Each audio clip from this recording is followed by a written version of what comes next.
Hello，摩羯座的朋友们，大家好，我是小新。今天我们要一起来抽牌，看一下摩羯座朋友们本月，也就是9月，你们的能量运势如何。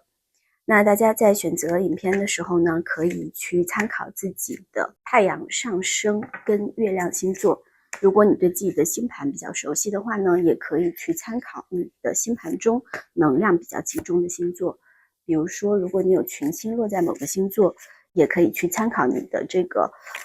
命主星所在的星座，你的天顶所在的星座等等。那大众的运势解读呢，仅供参考。那希望大家根据自己的现实情况去选取对自己有用的部分即可。好，我们先来看一下摩羯座朋友本月的整体运势如何。整体的状态呢，其实是还是很美满幸福的。有可能你的家人啊、朋友啊、同事啊，你身边的这些人给了你很多的这种支持，很多的温暖。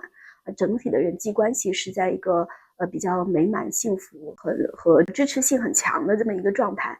但是呢，有些摩羯座的朋友呢，自己内心还是会有一些情绪上的不稳定啊，可能会觉得别人对自己不够理解，或者说自己没有办法很彻底的、很真诚的去表达自己的内心。虽然你能够感受到这种关系的和谐，感受到别人对你的温暖、关怀和爱，但是可能内心呢，还是会有一些情绪上是不稳定或者是不顺畅的这样一个状态。在这种时候呢，可能有一些摩羯座的朋友可以通过对一个稳定的关系的这种信任呢，又或者是通过学习，或者甚至是对某一些摩羯座朋友来说，可能是宗教上的一些精神上的这种信仰，可以帮助你找到自己的这个主心骨，可以帮助你在情绪上稳定下来，去更好的享受你这种内心美满、关系和谐的这样一个状态。这个教皇牌其实它的能量跟摩羯座是有一定的共振的哈，因为它都代表了一种规则和秩序。摩羯本身呢是一个很重视传统、重视规则的这么一个星座，在本月呢，你们的这种传统啊、规则啊，一个现实的稳定性，对你们是会有所帮助的，对你们调节你们的情绪，更好的去享受你生活中间的这些美满，它会是有所帮助、有所注意的。再来，我们看一下摩羯座朋友本月的事业运势如何。本月我看到摩羯座的朋友，你们的这个3张牌，其实它的能量互相之间的契合度很高啊。有2张这个5，就是小牌里面的数字5，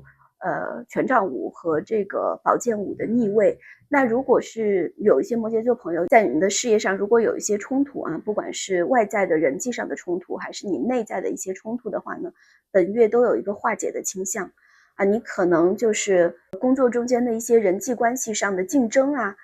他可能本月你会觉得其实也没有什么好争的，可能你的竞争对手也是一样，大家可能会去想为什么以前要去争得头破血流呢？其实没有必要啊，所以他的这个竞争和冲突的状态是有所缓解的。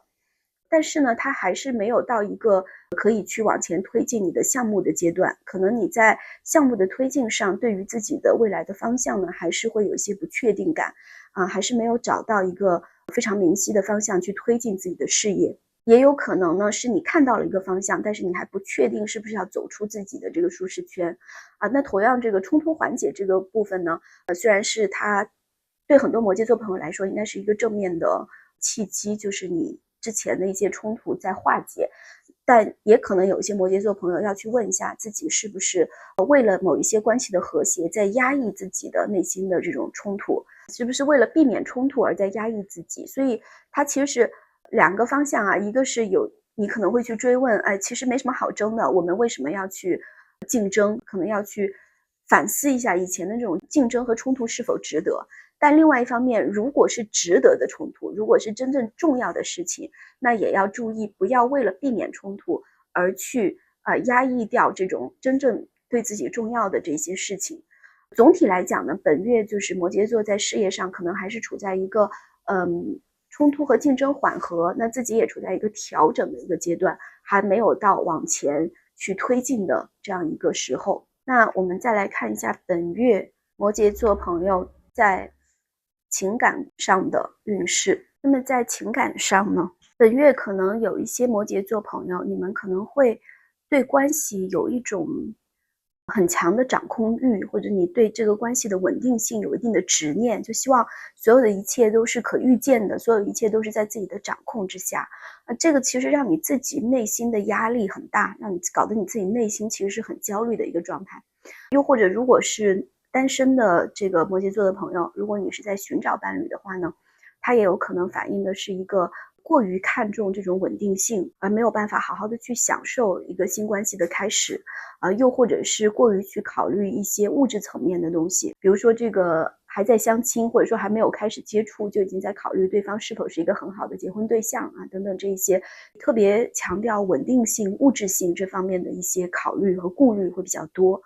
由此带来的结果呢，就是自己内心比较的压力比较大，比较焦虑，没有办法好好的放松的去享受自己的关系和享受自己的一个情感状态。这个有可能是因为你们过去有一些心结没有放下啊，也可能是关系中间的一些问题没有得到解决，导致一方，当然这个情感关系，我们所有的情感解读都是它有可能体现的是你自己的状态，也有可能体现的是对方的一个状态。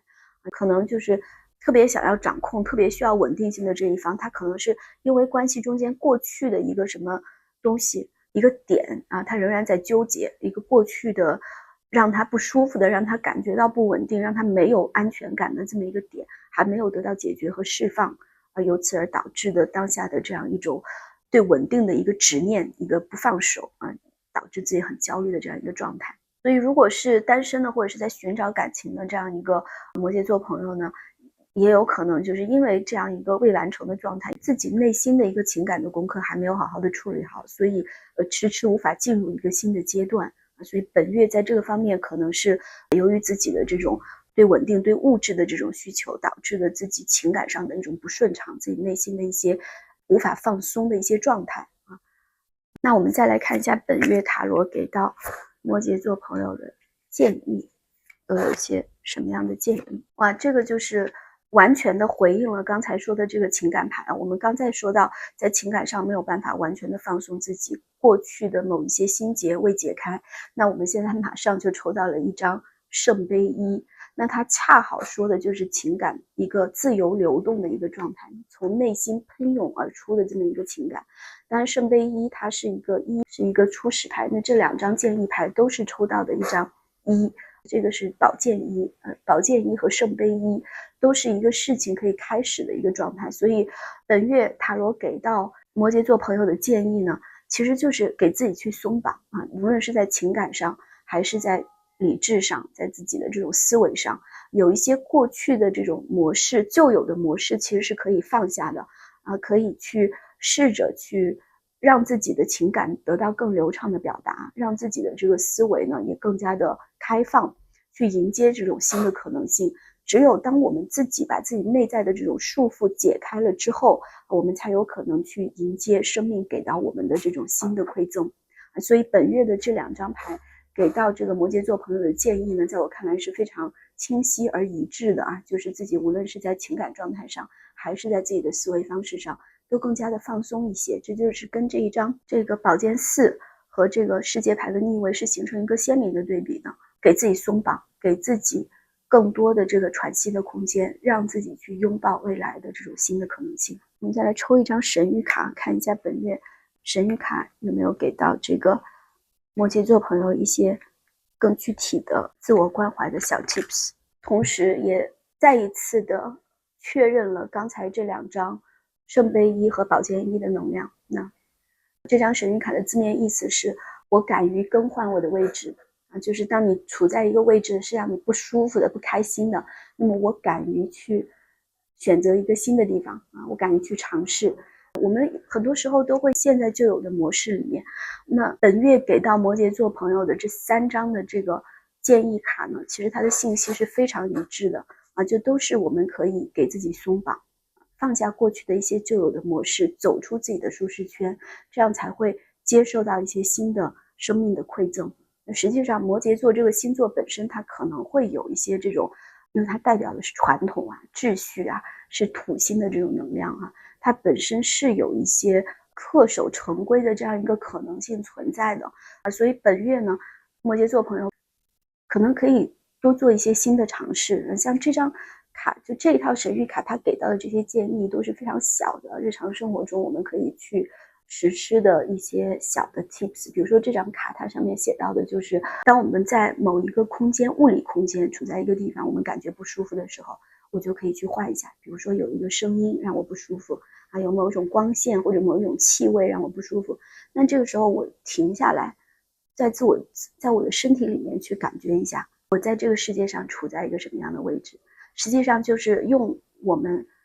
身处在的这个空间里面，我们坐在一个什么地方，坐在哪张椅子上，坐在一个房间里的哪一个位置，这样的一个小事，去帮助我们去感知我们作为一个人在这个世界上我们存在的位置是什么。通过这样小小的练习呢，去链接一个更大的一个存在感和一个稳定感。好了，以上就是本月